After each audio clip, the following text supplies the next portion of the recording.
Bonjour à tous et nous voici donc partis pour un très court 25e épisode des Legality Times. J'en profite pour vous annoncer que les Legality Times prennent des vacances au mois d'août et donc vous retrouverez notre 26e numéro au dimanche 31 de ce même mois d'août, donc jour de rentrée des Legality Times. Le cabinet Trébuchet Lawyers, lui, bien sûr, reste ouvert avec une permanence.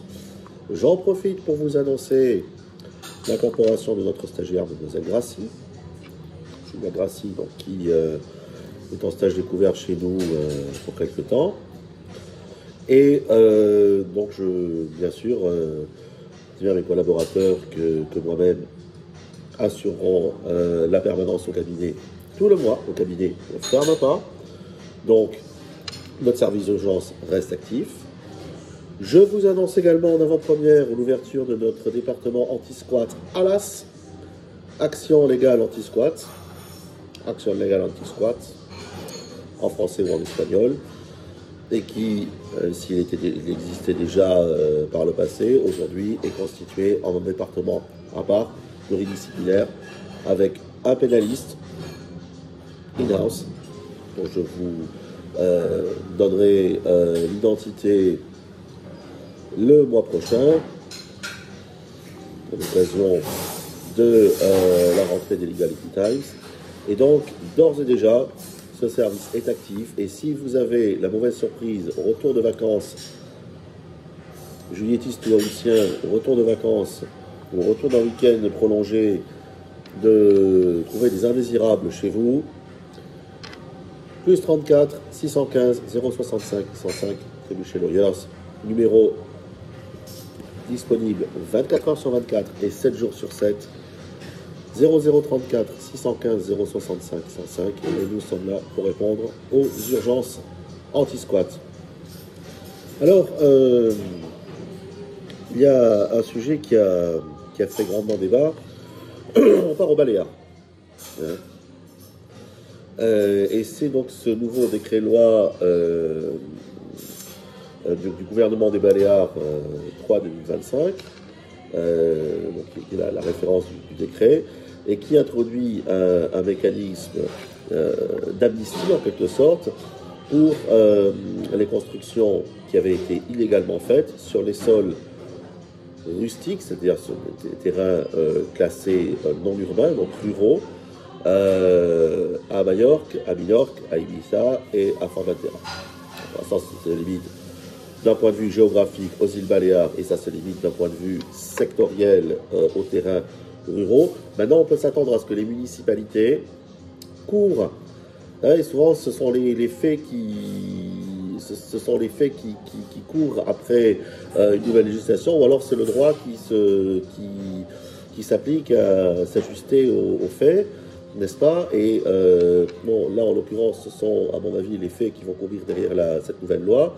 Et il se fait que il vous est possible, donc, aujourd'hui, si vous avez une construction qui a été édifiée illégalement, il vous est possible de demander sa régularisation. Pour l'instant, encore une fois, cette loi ne se limite qu'aux terrains ruraux, mais je vous engage, d'ores et déjà, si vous êtes dans une situation analogue et que votre terrain est classé terreno urbano, donc terrain urbain, je vous engage à déposer un dossier auprès de la municipalité de la commune de l'île en question, donc sur l'une des 4 îles en question. Je pense en particulier à Ibiza, où ce genre de situation pullule. Et je vous engage à aller de l'avant et à demander d'ores et déjà une régularisation qui, de toute façon, ne serait pas intervenue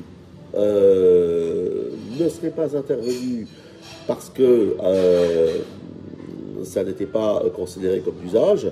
Alors vous allez me dire, oui, mais sur quelle base légale ils vont le faire? Alors sachez qu'il est de toute façon possible de régulariser en matière de sol urbain, il est de toute façon possible de régulariser, et que c'est laissé à l'appréciation souveraine de la municipalité en question.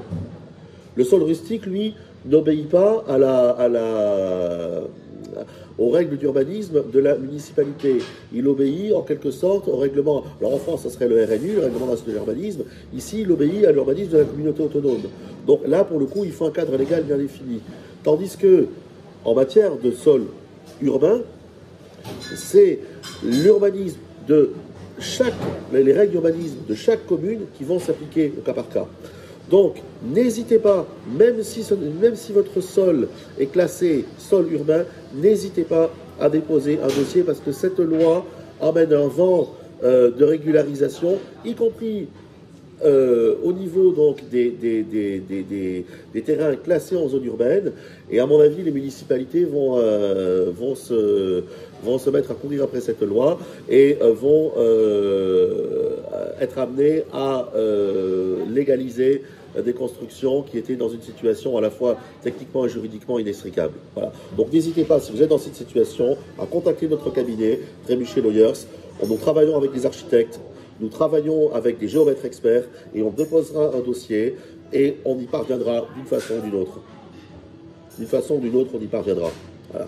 Le vent souffle, pas si c'est la tramontane ou Chaloc, mais le vent souffle vers une souplesse comme on n'avait jamais connu auparavant. Donc surtout n'hésitez pas, je reste à votre écoute. Je vous souhaite à tous un bel été et on se retrouve donc au 31 du mois d'août pour un 26e épisode. À bientôt.